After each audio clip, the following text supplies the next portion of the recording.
in realtà sarà eterna, perché sempre creduto nell'aldilà. Chi lo sa quello che poi domani succederà. Tengo strette fra le mani tutte le mie verità.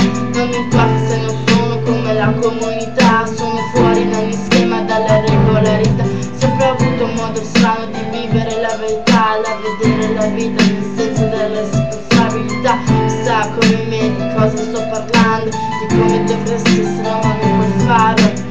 Quello che hai prima o poi dovrai dimostrarlo. Non muori mai, ciò che sei non dimenticarlo.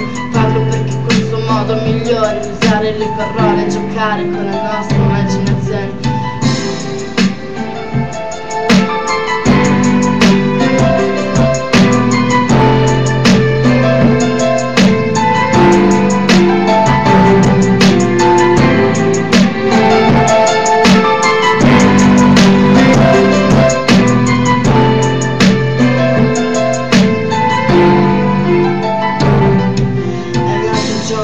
Che trasforma tutto intorno, cambia forma, in altro luogo, in altro modo, un'altra chance che non ritorna. Mi chiedo se hai bisogno di buona memoria, soprattutto che ricorda a volte non parlare.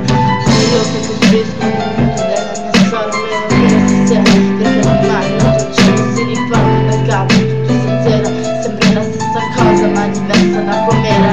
Io sono ancora uno fondo di quello che ci spera, se ci credi stato in un sogno, prima o poi sta vera. Lascia che succeda, lascia che ogni cosa intorno accada, mentre vado sempre dritto per la mia strada.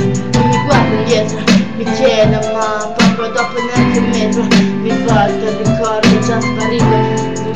Sarà il mio preferito, ricordo l'altro giorno nel mondo che ho costruito.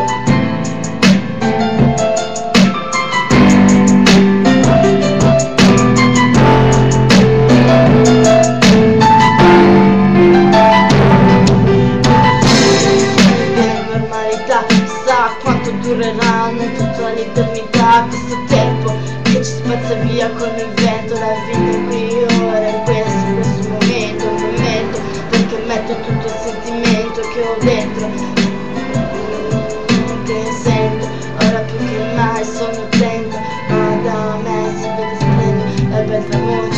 Ora più che mai ho bisogno di un sogno, credere che tutto sia possibile al mondo, ma credo che non basti credere che tutto questo possa poi cambiare le cose andando fino in fondo.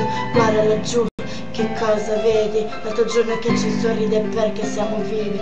Lascia che succeda, lascia che ogni cosa intorno accada, perché decidi tu cosa fare per la tua strada.